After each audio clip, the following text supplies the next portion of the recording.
प्रिय दर्शकों, अक्षय तृतीया वैशाख शुक्ल पक्ष में पड़ती है। अक्षय का अर्थ होता है न क्षयः अक्षयः, अर्थात जिसका कभी नाश नहीं होता, जो कभी नष्ट नहीं होती, समाप्त नहीं होती, उसे अक्षय तृतीया कहते हैं।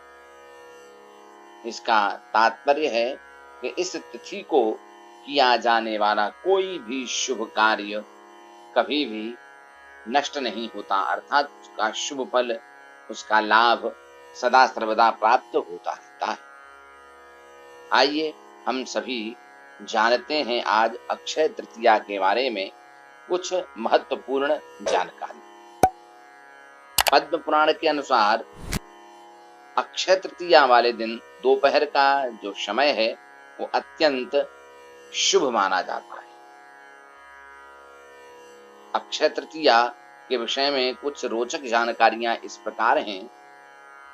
इस अक्षय तृतीया के दिन ही महाभारत का जो युद्ध था उसका अंत हुआ था, अर्थात उसका समापन हुआ था।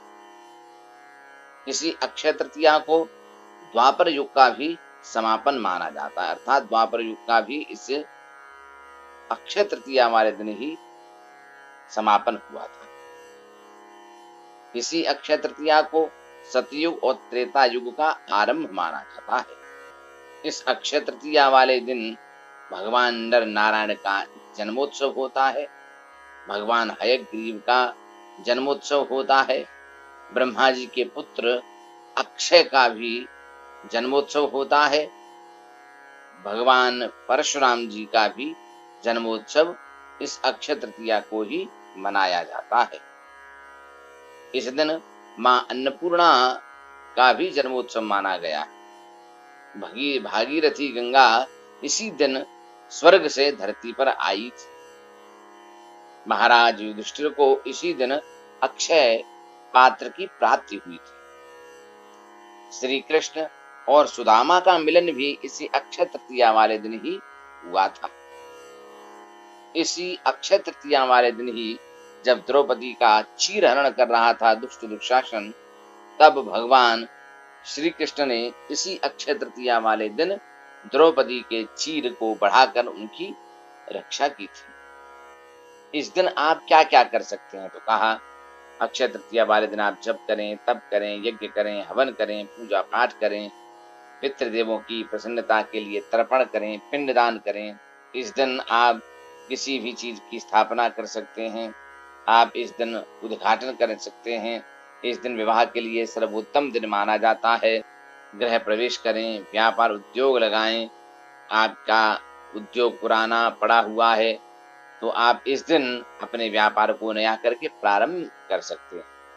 इस दिन आप धार्मिक स्थलों की यात्रा करें, भूमि पूजन करें, भूमि खरीद सकते हैं। आप इस दिन वस्त्र, आभूषण आदि भी आप खरीद सकते हैं। इस दिन जिस कन्या का विवाह नहीं हो रहा है उन्हें अक्षय तृतीया का व्रत अवश्य करना चाहिए, अथवा जिनके कोई संतान नहीं है ऐसी माताओं बहनों को भी इस अक्षय तृतीया का व्रत अवश्य करना चाहिए।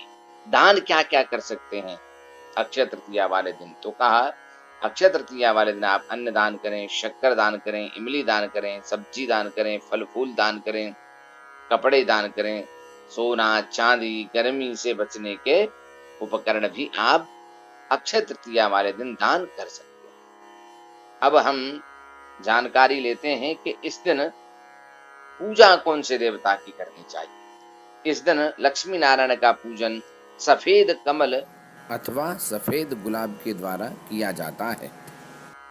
यदि आप ऐसा पूजन करते हैं तो नारायण सहित मां लक्ष्मी की कृपा अवश्य प्राप्त होती है। इस व्रत का इतिहास भी इस प्रकार है कि माता पार्वती जी ने भगवान सदाशिव को अपने पति रूप में प्राप्त करने के लिए इस अक्षय तृतीया का ही व्रत किया था। इसी व्रत के प्रभाव से इंद्र की पत्नी इंद्राणी ने अपने पुत्र जयंत को प्राप्त किया था। इसी दिन बद्रीनाथ के कपाट भी खोले जाते हैं। इस अक्षय तृतीया वाले दिन ही केवल और केवल वृंदावन में श्री बांके बिहारी जी के चरणों के दर्शन प्राप्त होते हैं। अन्यथा संपूर्ण वर्ष उनके चरणों के दर्शन प्राप्त नहीं। इसी दिन महर्षि वेदव्यास जी ने एवं गणेश जी ने महाभारत लिखने का प्रारंभ किया था। ये तो है आज के दिन की विशेषताएं। तो हम इस अक्षय तृतीया वाले दिन यथाशक्ति यथा भक्ति जितना भी दान कर सकते हैं दान करें। जिन बहनों की शादी नहीं हुई है वे व्रत करें, अथवा जिनके संतान नहीं है वे भी व्रत करें और भगवान लक्ष्मी नारायण का पूजन करें। आप सभी की समस्त प्रकार की मनोकामनाएं अवश्य पूर्ण